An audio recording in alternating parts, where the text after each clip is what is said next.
तो दोस्तों क्या होता है कि हमारी लाइफ में सबसे ज्यादा प्रभाव यदि किसी चीज का पड़ता है तो वो हमारी संगत है। या सुनो, तो एक इंग्लिश की कहावत है, you are the average of 5 people you spend the most of time with. आप उन 5 लोगों का एवरेज हैं जिनके साथ आप अपना सबसे ज्यादा समय बिताते हैं। एक बार क्या होता है कि एक बाज होता है जो कि एक पहाड़ी पर बैठा होता है और वो प्रेग्नेंट होती है, यानी कि लेडीज बाग हो रहा है, तो वो अंडे देती है। तो उनमें से एक अंडा नीचे गिर जाता है, पहाड़ी के नीचे गिर जाता है।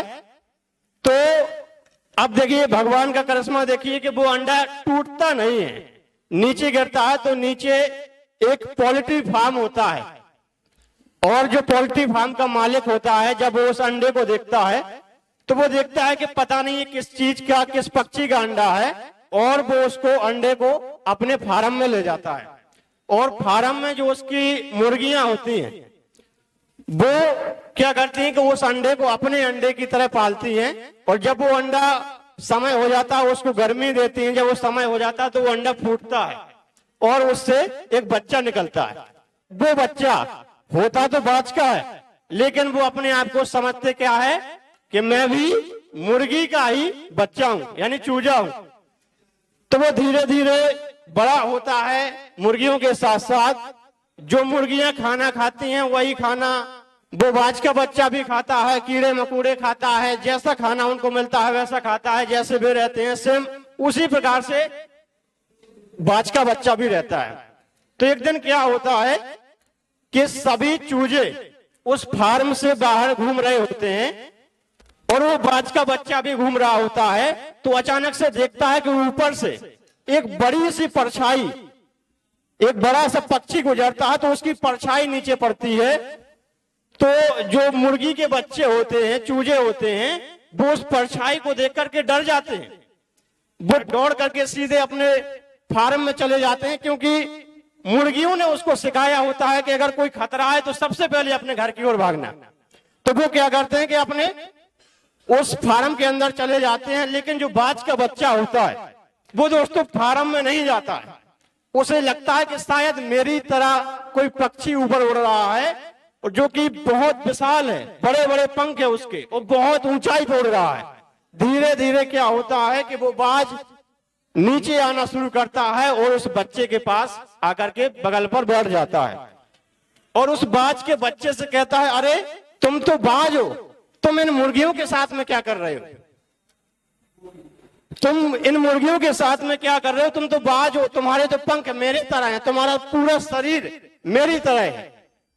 तो होता क्या है दोस्तों कि जो वो बाज होता है, बाज का बच्चा होता है, वो डरने लगता है, क्योंकि मुर्गियों के साथ पला बड़ा होता है। तो मुर्गियों ने उसे सिखाया था कि जब भी कोई खतरा हो तुम्हें वहां से तुरंत भाग जाना है।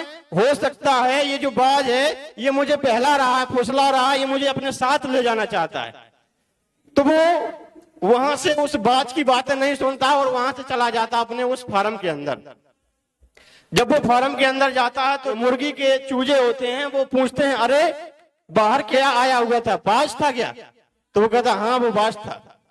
वो तुमसे क्या कह रहा था? तुम्हें अपने साथ ले जाना चाहता था क्या? तुम्हें डरा रहा था क्या?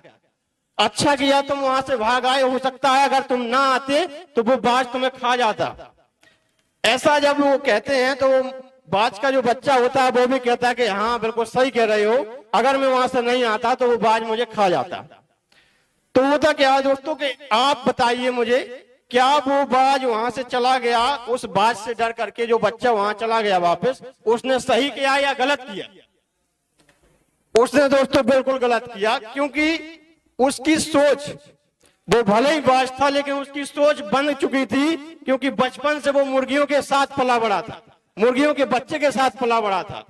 कहने का मतलब दोस्तों इस कहानी का उद्देश्य ये है कि यहाँ बैठा हर एक व्यक्ति अपने आप में एक बाज है, उसके अंदर अनंत शक्तियां हैं। हर एक इंसान पता नहीं कहां से कहां पहुंच सकता है, लेकिन उसकी संगत उसको कहीं आगे बढ़ने नहीं देती है। मैंने शुरुआत में कहा था कि आप उन 5 लोगों का एवरेज है जिनके साथ आप अपना सबसे ज्यादा समय बिताते हैं। आज यहाँ कोई भी व्यक्ति किसी भी प्रोफेशन में होगा तो उसका उठना बैठना सेम प्रकार के प्रोफेशन वाले लोगों के साथ होगा, तभी वो व्यक्ति उस प्रकार की जिंदगी जी रहा होगा। तो दोस्तों आज ये अवधेश जी हैं, बहुत अच्छे पत्रकार हैं, बहुत बढ़िया बोलते हैं, क्योंकि इनकी संगत उसी प्रकार के लोगों के साथ है। ये चाचा जो है बहुत अच्छा गाते हैं, क्योंकि इनकी संगत उस प्रकार की है। अगर हमें अपनी लाइफ में कहीं भी पहुंचना है तो सबसे पहले हमें अपना फ्रेंड सर्कल बदलना होगा। अगर हम सेम वातावरण में रहेंगे और ख्वाब देखेंगे कि बहुत आगे पहुंच जाएंगे तो इम्पॉसिबल है दोस्तों, कभी भी पहुंच नहीं सकते। हमें सबसे पहले अपने वातावरण को, अपनी संगत को बदलना होगा। इन्हीं चंद बातों के साथ दोस्तों मैं अपनी वाणी को विराम देता हूं। Thank you so much.